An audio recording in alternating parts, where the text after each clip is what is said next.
చెరువులు కుంటల సంరక్షణకు తెలంగాణ వ్యాప్తంగా హైడ్రా తరహాలో కొత్త వ్యవస్థ రాబోతోంది. దీనికి సంబంధించిన ప్రతిపాదనలను మున్సిపల్ శాఖ ప్రభుత్వానికి పంపింది.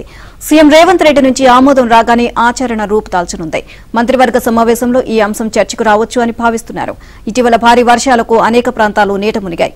చెరువులు, నీటి వనరుల ఆక్రమణే దీనికి ప్రధాన కారణమని తేలింది. ఈ నేపథ్యంలో హైడ్రా తరహా వ్యవస్థ కోసం డిమాండ్లు పెరిగాయి. సీఎం రేవంత్ వరద ప్రాంతాల పర్యటనకు ఖమ్మం వెళ్లినప్పుడు హైడ్రాను రాష్ట్ర వ్యాప్తం చేస్తామని చెప్పారు. అందుకు అనుగుణంగా ప్రతిపాదనలు సిద్ధం చేయాలని మున్సిపల్ శాఖను ఆదేశించారు. కాగా గ్రామీణ ప్రాంతాల్లో కబ్జాలకు పెద్ద ఆస్కారం లేనందున తొలుత మున్సిపాలిటీలు, కార్పొరేషన్లో హైడ్రాను ప్రవేశపెట్టాలని ప్రభుత్వం భావిస్తోంది. చెరువులు, కుంటల సంరక్షణకు తెలంగాణ వ్యాప్తంగా హైడ్రా తరహాలో కొత్త వ్యవస్థ రాబోతోంది. దీనికి సంబంధించిన ప్రతిపాదనలను మున్సిపల్ శాఖ ప్రభుత్వానికి పంపింది. సీఎం రేవంత్ రెడ్డి నుంచి ఆమోదం రాగానే ఆచరణ రూపుదాల్చనుంది. మంత్రివర్గ సమావేశంలో ఈ అంశం చర్చకు రావచ్చు అని భావిస్తున్నారు. ఇటీవల భారీ వర్షాలకు అనేక ప్రాంతాలు నీట మునిగాయి. చెరువులు, నీటి వనరుల ఆక్రమణే దీనికి ప్రధాన కారణమని తేలింది. ఈ నేపథ్యంలో హైడ్రా తరహా వ్యవస్థ కోసం డిమాండ్లు పెరిగాయి.